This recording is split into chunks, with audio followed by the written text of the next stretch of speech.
और अब खबर दें आपको कि 16 अरब की मनी लॉन्ड्रिंग के मुकदमे में शहबाज शरीफ की स्पेशल सेंट्रल अदालत लाहौर में पेशी हुई।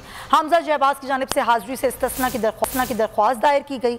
अमजद परवेज एडवोकेट ने दलाइल दिए कि हमजा शहबाज बीमारी के बाइस पेश नहीं हो सकते, जिस पर जज एजाज हसन आवान ने रिमार्क्स दिए कि गाड़ी में बैठ कर आना था, आ ही जाते। शहबाज शरीफ ने अदालत में कहा, मेरी इस्लामाबाद में अहम मसरूफियात हैं, अगर इजाज़त हो तो मैं चला जाऊँ। अदालत की इजाज़त मिलने पर शहबाज शरीफ रवाना हो गए। अदालत ने समाअत 8 अक्टूबर तक मुलतवी कर दी।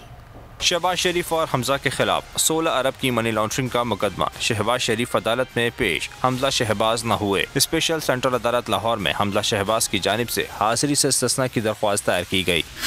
अमजद परवेज एडवोकेट ने दलाइल दिए कि हमजा शहबाज बीमारी के बायस पेश नहीं हो सकते, जिस पर जज एजाज हसन आवान ने रिमार्क्स दिए कि गाड़ी में बैठकर आना था, आ ही जाते। समाअत के दौरान शहबाज शरीफ ने अदालत से इस्तदा की कि मैं कुछ कहना चाहता हूँ। अदालत की इजाज़त मिलने पर शहबाज शरीफ ने कहा, मैंने बतौर वज़ीर आला पंजाब ऐसे फैसले किए जिससे ख़ानदान के चीनी के कारोबार को नुकसान पहुँचा। मुझे सिफारिश आई कि शुगर मिलों को सब्सिडी दो, लेकिन मैंने इनकार किया। शहबाज शरीफ को वापस जाने की भी जल्दी थी। अदालत से इस्तदा की कि मेरी इस्लामाबाद में अहम मसरूफियात हैं, अगर इजाज़त हो तो मैं चला जाऊँ। अदालत की इजाज़त मिलने पर शहबाज शरीफ रवाना हो गए। मेरी टैक्सी में बैठ जाओ, जहाँ तक ले जाऊंगा।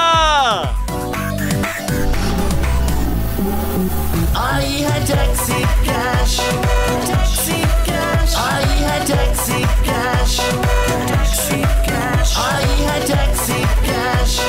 कभी टैक्सी वाले ने सवारी को किराया दिया, सुना है ये सीट नहीं हॉट सीट है।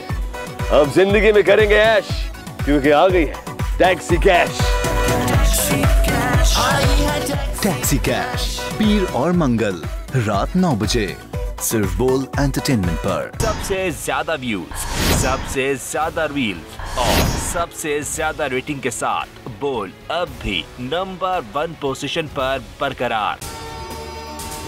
अगर आपको वीडियो पसंद आई है तो लाइक पर क्लिक करें, सब्सक्राइब करें और बेल दबाएं ताकि कोई खबर रह न जाए।